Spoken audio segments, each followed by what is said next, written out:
오늘 우리 함께 나누실 말씀은 누가복음 14장 15절부터 24절까지의 말씀입니다.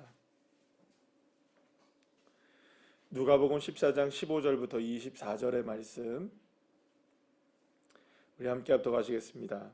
함께 먹는 사람 중의 하나가 이 말을 듣고 이르되 무릇 하나님의 나라에서 떡을 먹는 자는 복되도다 하니 이르시되 어떤 사람이 큰 잔치를 베풀고 많은 사람을 청하였더니 잔치할 시각에 그 청하였던 자들에게 종을 보내어 이르되 오소서 모든 것이 준비되었나이다 하매 다 일치하게 사양하여 한 사람은 이르되 나는 밭을 샀는데 아무래도 나가 보아야 하겠으니 청하건대 나를 양해하도록 하라 하고 또 한 사람은 이르되 나는 소 5겨리를 샀음에 시험하러 가니 청하건대 나를 양해하도록 하라 하고 또 한 사람은 이르되 나는 장가 들었으니 그러므로 가지 못하겠노라 하는지라.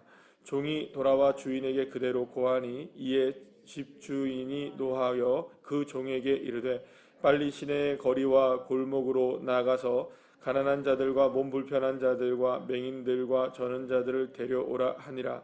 종이 이르되 주인이여 명하신 대로 하였으되 아직도 자리가 있나이다. 주인이 종에게 이르되 길과 산 울타리가로 나가서 사람을 강권하여 데려다가 내 집을 채우라.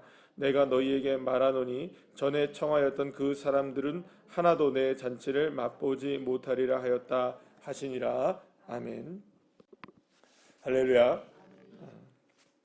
예수님은 오늘 이제 한 가지의 비유의 말씀으로 하나님 나라의 잔치를 이제 그 비유로 말씀을 하게 됩니다. 어제 이제 말씀을 통해서 예수님은 이제 손님과 주인에 관한 이야기를 말씀해 주셨어요. 그랬더니 어떤 사람이 그 말을 듣다가 하나님 나라에서 떡을 먹는 자는 복되도다 이런 얘기를 합니다. 그러니까 이 사람이 어떤 의미로 이렇게 말했는지는 정확하게 우리가 알 수는 없지만 아마도 그 사람은 지금 우리가 이제 이렇게 먹고 마실 수 있는 것이 하나님 나라에서 먹고 마시는 것과 같다라고 뭐 이렇게 얘기를 했던 것 같습니다. 뭐 어쨌든 간에 하나님 나라에서 떡을 먹고 마시는 자 복이 있다. 그러니까 하나님 나라의 잔치가 그 잔치에 참여하는 사람들은 정말로 복되도다 뭐 이런 이야기 정도인 것 같습니다. 자, 그런데 예수님께서 그 이야기를 듣자마자 예수님께서 한 가지 비유를 하십니다. 어떤 주인이 있는데 큰 잔치를 베풀었습니다. 그 큰 잔치를 베풀고 사람들한테 초대장을 다 돌렸습니다. 어느 언제 이 잔치를 하니까 당신들이 이 잔치에 좀 참여해 주십시오라고 초대장을 돌렸어요. 초대장을 지금 오늘 본문 보니까는 종이 가서 다 전했죠, 그죠? 종이 가서 전한 대로 또 다시 이제 종이 가서 이제 다 알아본 거예요. 그러니까 종이 다 전했을 때는 아마도 그래 갈게요라고 얘기를 했던 것 같습니다. 그래서 이제 나름대로는 몇 명이 어떻게 올지 여러 가지를 생각해보고 잔치의 규모를 생각하고 주인이 열심히 이 잔치를 준비했던 것 같습니다. 자, 그런데 막상 이제 잔치 시간이 되니까 초대했던 사람들이 아무도 오지를 않는 거예요. 그래서 이게 도대체 왜 이렇게 사람들이 올 때가 됐는데 안 오느냐 해서 이제 그 주인이 이제 종을 그대로 또 초대장을 보낸 사람들한테 이 종이 이제 가게 됩니다. 그래서 이제 가서 물어보니까 여차저차 이런 이유들 때문에 못 오겠다라는 사람들이 대부분이 그렇게 이야기를 하는 겁니다. 그래서 주인에게 그대로 알립니다.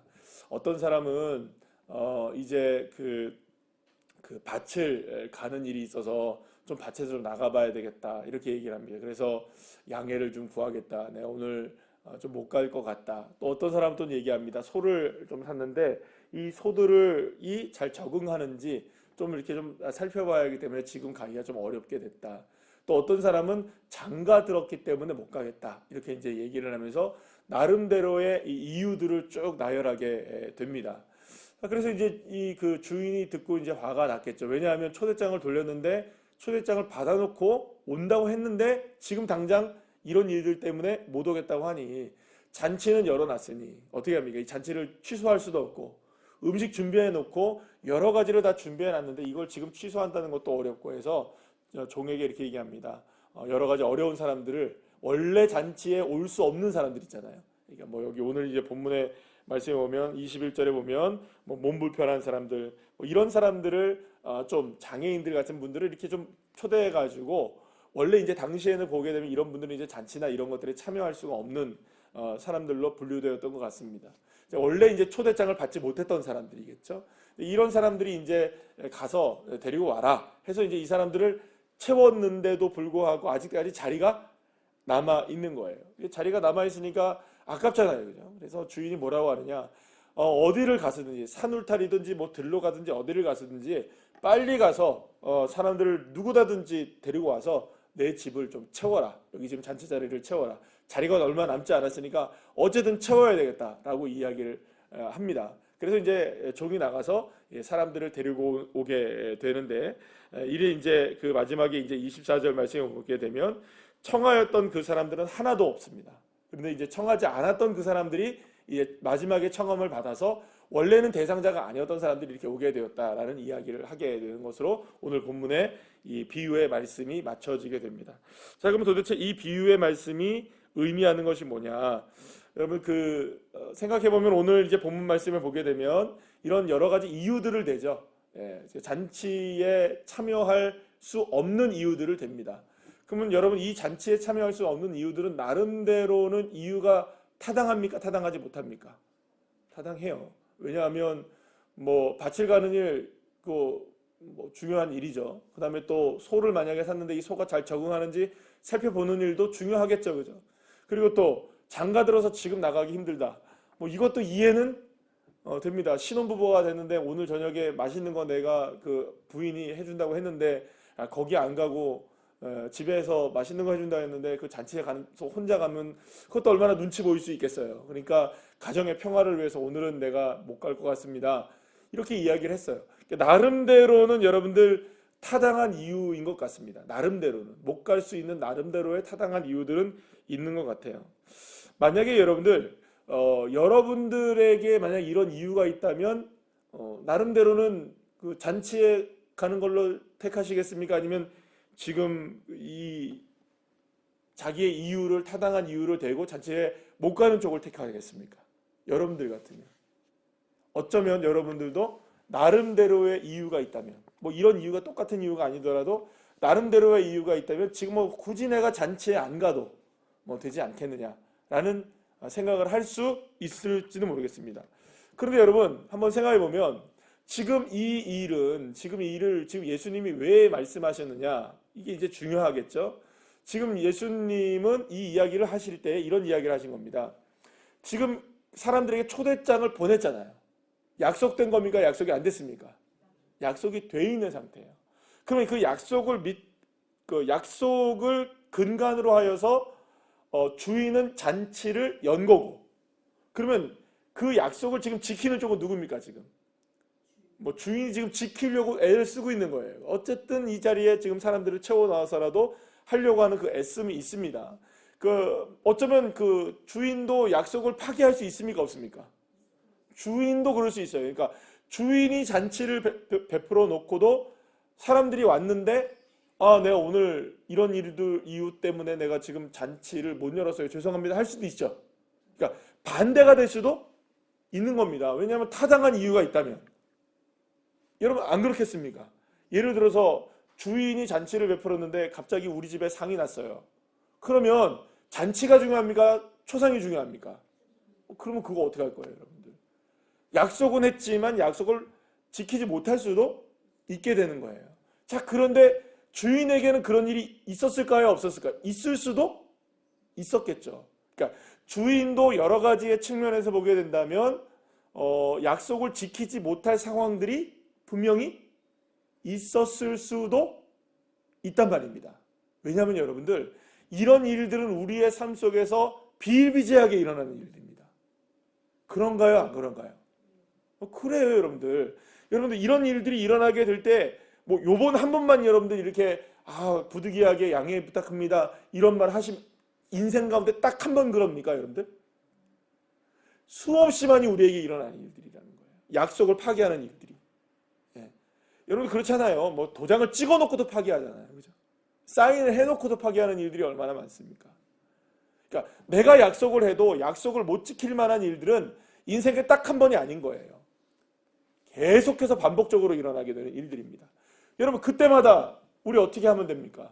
약속 지켜야 될까요? 아니면 날 좀 양해해 달라고 부탁해야 될까요?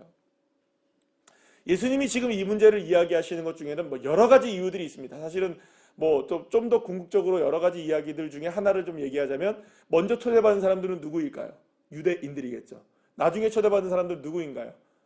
뭐 이방인들이겠죠. 뭐 이런 의미로도 사용될 수도 있을 겁니다.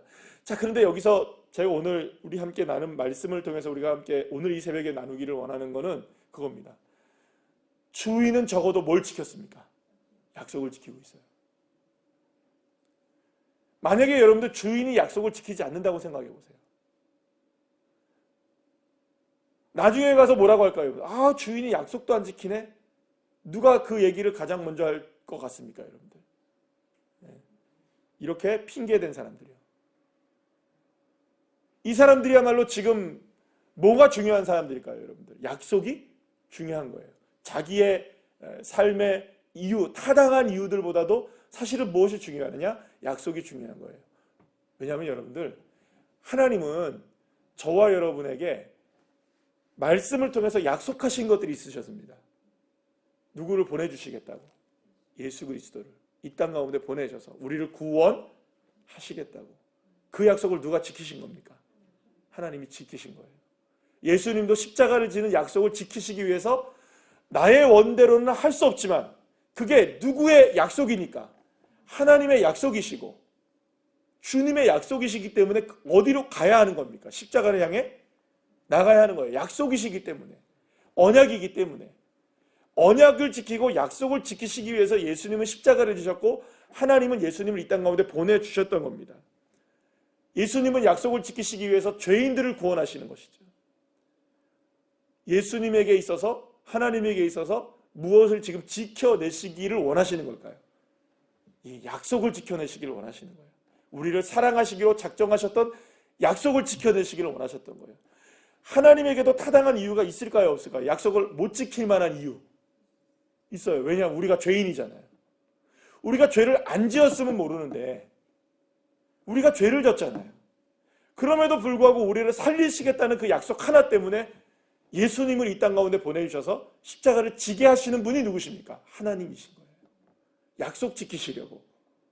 근데 만약에 하나님이 타당한 이유를 들어서, 이해할 만한 이유를 들어서 약속을 안 지키신다면 어떡하실 거예요, 여러분들? 우리 구원 못 받습니다. 우리 구원 못 받는 거예요. 우리 천국에 갈 수가 없습니다. 하나님 나라를 살아갈 수가 없는 거예요. 예수께서 약속을 지키시고, 하나님께서 약속을 지키시고, 성령께서 약속을 지키시기 위해서 어디에 계시는 겁니까? 내 안에 계시는 거예요. 여러분, 우리 주님이 내 안에 계시는 게 마음 편해서 여러분들 내 안에 계실까요? 얼마나 불편하시겠어요, 주님이. 내 안에 삶이 여러분들 어떤데? 여러분, 약속을 지킬 만한 삶이 다 만들어져 있습니까? 말할 수 없이 더럽고 추악한 모습들이 여전히 우리에게 있음에도 불구하고 약속 하나 때문에 주님이 내 안에 계시는 거예요. 근데 우리는 어떻습니까? 나는 어떨까요? 주님의 약속, 내가 삶 속에서 일어나는 많은 일들로 인하여서 주님의 약속을 과의 약속을 얼마나 우리는 양해를 좀 부탁드릴게요. 좀 못할 것 같습니다. 주님, 나는 주님의 약속이 좀 있어도 이해하시죠? 이해는 되나? 여러분, 이해는 될 수 있으나 약속은 어기는 것이 됩니다. 저와 여러분이 만약에 똑같은 의미에서 하나님께 그렇게 만납니다. 하나님, 약속을 지키셔야죠. 이해는 됩니다. 그러나 약속을 지키셔야죠. 여러분들, 만약에 주님이 그런다고 생각해 보신다면 이건 끔찍한 일인 거예요. 근데 왜 하나님은 약속을 지키셔야 하고 우리는 이해를 구해야 될까요? 오히려 우리가 어떻게 생각을 해야 될까요? 주님 약속을 지키셨으니 우리가 비록 이렇게 양해를 구할 수 있는 상황이라 할지라도 우리는 약속을 지켜내야겠죠. 우리도. 왜냐하면 여러분, 말씀드렸던 것처럼 양해를 구할 만한 일들은 끊임없이 나옵니다. 언제까지 양해를 구하겠습니까? 언제까지? 그래서 여러분들, 여기서 오늘 이제 중요한 거는 약속의 날짜는 정해 있습니까? 정해져 있지 않습니까? 정해져 있어요. 시간이 흘러가면 흘러갈수록 양해를 구하는 일들도 만약에 시간은 줄어들 수밖에 없는 거예요. 뭐 예를 들어서 이번 주 주일이 잔치날이다 하면 또 가는 거예요. 약속을 초대장을 보냈으니까 좀 오십시오. 아직까지 자리가 좀 남아 있습니다. 오늘은 무슨 핑계를 댈까요, 여러분?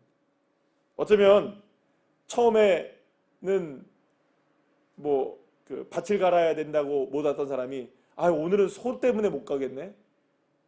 그러니까 월요일 날에는 밭 때문에 안 된다고 얘기하고, 화요일 날은 소 때문에 안 된다고 얘기하고, 수요일 날은 애들 때문에 안 된다고 얘기하고, 목요일 날은 아파서 안 된다고 할 것이고, 금요일 날은 여러분들 무슨 뭘 할까요, 여러분? 돈이 없어서 안 된다고 얘기할 것이고, 토요일 날은 이제 마지막 하루 남은 거예요, 여러분들.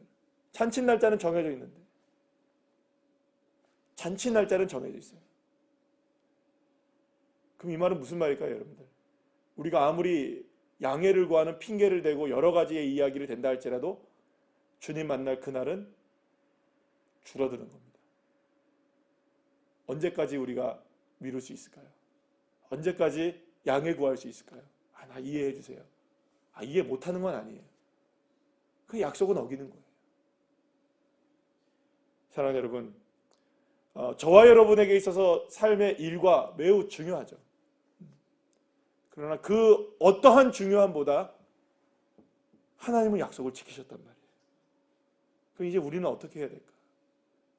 일과 약속 가운데 과연 우리는 어떤 일을 선택해야 할 것인가? 잔치는 이미 열려져 있고 나에게도 일이 있고 약속은 했는데 일을 해야 될까? 약속을 지켜야 될까? 늘 언제나 거기에서 우리는 머뭇거리고 있는 삶을 살아가고 있는 것은 아닌가? 사랑하는 여러분, 약속은 주님이 지켜내셨습니다. 그럼 이제 우리의 차례가 되겠죠. 기도하시겠습니다.